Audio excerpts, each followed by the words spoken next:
Hello മക്കളെ, എജിഫൈ ഇൻസൈറ്റ്സിൻ്റെ പുതിയൊരു ക്ലാസ്സിലേക്ക് എല്ലാ മക്കൾക്കും സ്വാഗതം. ഇന്ന് നമ്മൾ ഡിസ്കസ് ചെയ്യാൻ പോകുന്നത് നമ്മുടെ മാനേജ്മെൻറ്റ് പേപ്പറിലെ one of the important topics ആണ് ടൈപ്സ് ഓഫ് പാർട്ട്നേഴ്സ്. ഓക്കെ, അപ്പം ഈ ടൈപ്സ് ഓഫ് പാർട്ട്നേഴ്സ് എന്ന് പറയുമ്പോൾ നമുക്ക് 8 ടൈപ്സ് ഓഫ് പാർട്ട്നേഴ്സാണ് പഠിക്കാറുള്ളത്. Active partner, sleeping partner, partner by estoppel, partner in profits only, nominal partner, secret partner, minor partner and limited partner. അപ്പോൾ ഇത് ഓരോന്നും എന്തൊക്കെയാണ് നമുക്ക് നോക്കിയാലോ. ആക്റ്റീവ് പാർട്ട്ണർ, പേര് പറയുന്നത് പോലെ തന്നെ ഒരു ആക്റ്റീവ് പാർട്ട്ണർ എന്തായിരിക്കും? ആൾ ഭയങ്കര ആക്റ്റീവായിരിക്കും. An active partner typically refers to someone who takes an engaged and participatory role in a relationship, project or activity. എന്ന് വെച്ചാൽ എല്ലാം എൻഗേജ്ഡ് ആയിട്ട് എല്ലാ കാര്യങ്ങളും ചെയ്യുന്ന ഒരാളായിരിക്കും ആര്? Active partner. ആക്റ്റീവ് പാർട്ട്ണർ എന്തൊക്കെ ചെയ്യുന്നു നമുക്ക് നോക്കാം. നിങ്ങൾ ഈ 4 കാര്യങ്ങളാണ് ഓർത്ത് വയ്ക്കേണ്ടത്. ആക്റ്റീവ് പാർട്ട്ണർ ക്യാപിറ്റൽ കോൺട്രിബ്യൂട്ട് ചെയ്യും. ആക്റ്റീവ് പാർട്ട്ണർ ബിസിനസ്സിൻ്റെ ഡേ ടു ഡേ മാനേജ്മെൻറ്റിൽ പാർട്ടിസിപ്പേറ്റ് ചെയ്യും. എല്ലാ ഡിസിഷൻ മേക്കിങ്ങും എല്ലാത്തിലും ആളുടെ പാർട്ടിസിപ്പേഷൻ ഉണ്ടാവും. മൂന്നാമത് പറയുന്നത് active partner shares profit and losses. Okay, ഇപ്പം ബിസിനസ്സിന് പ്രോഫിറ്റാണ് കിട്ടുന്നതെങ്കിൽ അതിലൊരു ഷെയറും, ലോസ് ആണെങ്കിൽ അതിലൊരു ഷെയറും ആർക്കുണ്ടാവും? ഈ ആക്റ്റീവ് പാർട്ട്ണർക്ക് ഉണ്ടാവും. നാലാമത് പറയുന്നത് അൺലിമിറ്റഡ് ലയബിലിറ്റി. ആക്റ്റീവ് പാർട്ട്ണർക്ക് അൺലിമിറ്റഡ് ലയബിലിറ്റി ആയിരിക്കും. നിങ്ങൾ ഈ 4 പോയിൻറ്റ്സ് മാത്രം ഓർത്ത് വെച്ചാൽ മതി. Contributes capital, participate in day to day management of the business, shares profit and losses and has an unlimited liability. ഇനി അടുത്തത് സീക്രട്ട് പാർട്ട്ണർ അല്ലെങ്കിൽ സ്ലീപ്പിംഗ് പാർട്ട്ണർ. അപ്പം എന്താണ് സ്ലീപ്പിംഗ് പാർട്ട്ണർ? സ്ലീപ്പിംഗ് പാർട്ട്ണർ എന്ന് പറഞ്ഞാൽ ആക്റ്റീവ് പാർട്ട്ണറിനെ പോലെ തന്നെയാണ്, പക്ഷേ ഒരൊറ്റ ഡിഫറൻസേ ഉള്ളൂ. ആൾ ഡേ ടു ഡേ മാനേജ്മെൻറ്റ് ഡിസിഷൻസിൽ ഒരു പാർട്ടായിരിക്കില്ല. Silent partner invest heavily in the startup but remains behind the scenes allowing the other partners to handle the daily operations. എന്ന് വെച്ചാൽ ആളെന്തായിരിക്കും? ആ ബിസിനസ്സിലേക്ക് വലിയൊരു എമൗണ്ട് ഇൻവെസ്റ്റ് ചെയ്യും, ക്യാപിറ്റൽ ഇൻവെസ്റ്റ് ചെയ്യും, പക്ഷേ ഡേ ടു ഡേ ബിസിനസ് ആക്ടിവിറ്റീസിൽ ആളുടെ ഒരു എൻഗേജ്മെൻറ്റ് ഉണ്ടാവില്ല. Sleeping partner provides crucial funding for the venture. അതായത് വലിയൊരു തുക എന്ത് ചെയ്യും?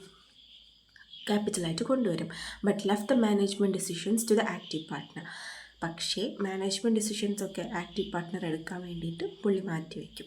ഓക്കെ, സ്ലീപ്പിംഗ് പാർട്ട്ണറിനെ നമ്മൾ സൈലൻറ്റ് പാർട്ട്ണറിനും ഡോർമെൻറ്റ് പാർട്ട്ണറിനും പറയും കേട്ടോ. ഈ dormant partner does not participate in the day to day business activities but contributes capital to the firm, shares profit and losses and is liable to the creditors of the business. 4 points തന്നെ ഓർക്കാനുള്ളത്. ഒന്ന്, നേരത്തെ പറഞ്ഞതുപോലെ തന്നെ വലിയൊരു amount capital invest ചെയ്യും.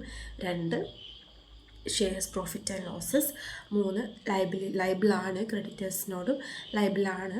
4ാമത്തെ പോയിൻ്റാണ് ഒരേ ഒരു ഡിഫറൻസ് ആക്റ്റീവ് പാർട്ട്ണറും സ്ലീപ്പിംഗ് പാർട്ട്ണറും തമ്മിലുള്ളത്. ഡേ ടു ഡേ ബിസിനസ് മാനേജ്മെൻറ്റിൽ സ്ലീപ്പിംഗ് പാർട്ട്ണർ ഒരു പങ്കാളി ആയിരിക്കില്ല. ഓക്കെ, അടുത്തത് പറയാനുള്ളത് പാർട്ട്ണർ ബൈ എസ്റ്റോപ്പൽ.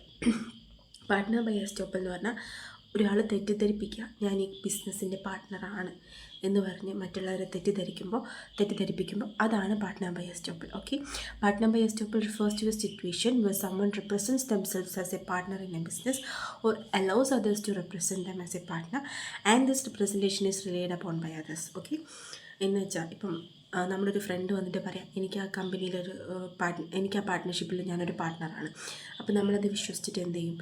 ചിലപ്പോൾ ആ ബിസിനസ്സിൻ്റെ ഒരു ഷെയർ വാങ്ങിക്കാം. അല്ലെങ്കിൽ നിങ്ങളുടെ ഫ്രണ്ട് ഒരു പാർട്ട്ണറാണെന്ന് നിങ്ങൾ മറ്റുള്ളവരെ പറഞ്ഞ് തെറ്റിദ്ധരിപ്പിച്ചാൽ അവർ പോയി ഒരു ഷെയർ മേടിക്കാം.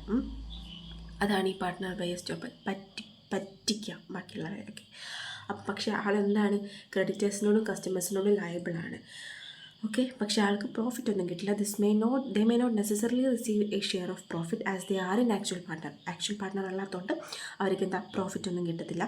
പക്ഷേ അവരെന്താണ്? Liable for losses or debts due to their representation as a partner. അവരൊരു പാർട്ട്ണറാണെന്ന് അവർ റെപ്രസെൻറ്റ് ചെയ്യുന്നതുകൊണ്ട് അവരെന്താണ്? അതിലുണ്ടാകുന്ന നഷ്ടത്തിന് അവർ ബാധ്യസ്ഥരാണ്. ഓക്കെ, ഇനി partner in profits only. Partner in profits only എന്ന് വെച്ചാൽ നമുക്ക് പേര് കേൾക്കുമ്പോൾ തന്നെ മനസ്സിലാവും, പ്രോഫിറ്റ്സ് മാത്രമേ കിട്ടൂ. ഓക്കെ, അവർ ക്യാപിറ്റൽ കോൺട്രിബ്യൂട്ട് ചെയ്യോ? ഇല്ല. അതുപോലെ എന്തെങ്കിലും ഡിസിഷൻ മേക്കിൽ അവർക്ക് ഇൻവോൾവ്മെൻ്റ് ഉണ്ടോ? ഇല്ല. അവർക്ക് ലോസസിന് ചിലപ്പോൾ അവർ ലയബിളായിരിക്കാം, ചിലപ്പോൾ അവർ ലയബിളായിരിക്കില്ല അത്ര. പക്ഷേ അവർക്ക് ഒരു പ്രോഫിറ്റിൻ്റെ ഒരു ഭാഗം അവർക്ക് കിട്ടും, ഒരു ലിമിറ്റഡ് പോർഷൻ. എന്ന് വെച്ചാൽ ബാക്കി എല്ലാ പാർട്ട്നേഴ്സിനും കിട്ടുന്ന പോലെയല്ല, പക്ഷേ ഒരു ലിമിറ്റഡ് പോർഷൻ ഓഫ് പ്രോഫിറ്റ് അവർക്ക് കിട്ടും. ഓക്കെ, അടുത്ത നോമിനൽ പാർട്ട്ണർ. നോമിനൽ എന്ന് പറയുമ്പോൾ നമുക്ക് മനസ്സിലാവും പേരുമായിട്ട് ബന്ധപ്പെട്ട എന്തോ ആണ്.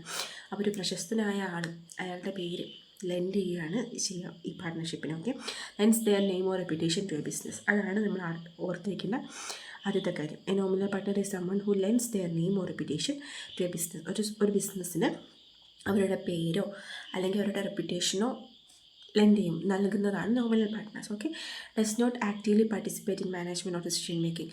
അവർ ആ ബിസിനസ്സിൻ്റെ മാനേജ്മെൻറ്റിലോ അല്ലെങ്കിൽ ഡിസിഷൻ മേക്കിങ്ങിലോ ഒന്നും അവർ പാർട്ടിസിപ്പേറ്റ് ചെയ്യില്ല. May or may not invest in the business. അവർക്ക് വേണമെന്ന് തോന്നിയാൽ അവർക്ക് ക്യാപിറ്റൽ ഇൻവെസ്റ്റ് ചെയ്യാം, വേണ്ടെന്ന് തോന്നിയാൽ അവർക്ക് ഇൻവെസ്റ്റ് ചെയ്യണ്ട. May be held liable for business actions due to their association. അപ്പം നമുക്ക് വേണമെങ്കിൽ കരുതാം അവർ ക്യാപിറ്റൽ കോൺട്രിബ്യൂട്ട് ചെയ്യുന്നില്ല, മാനേജ്മെൻറ്റിലോ ഡിസിഷൻ മേക്കിങ്ങിലോ ഒന്നും പാർട്ടിസിപ്പേറ്റ് ആവില്ല, അപ്പോൾ അവർക്ക് എന്താ ലയബിലിറ്റി ഉണ്ടാവില്ല എന്ന് നമുക്ക് വിചാരിക്കാം. പക്ഷെ ചിലപ്പോൾ അവർ ലയബിളായിരിക്കും. കാരണം എന്താ, അവരുടെ പേരാണല്ലോ ഇതിൽ യൂസ് ചെയ്യുന്നത്.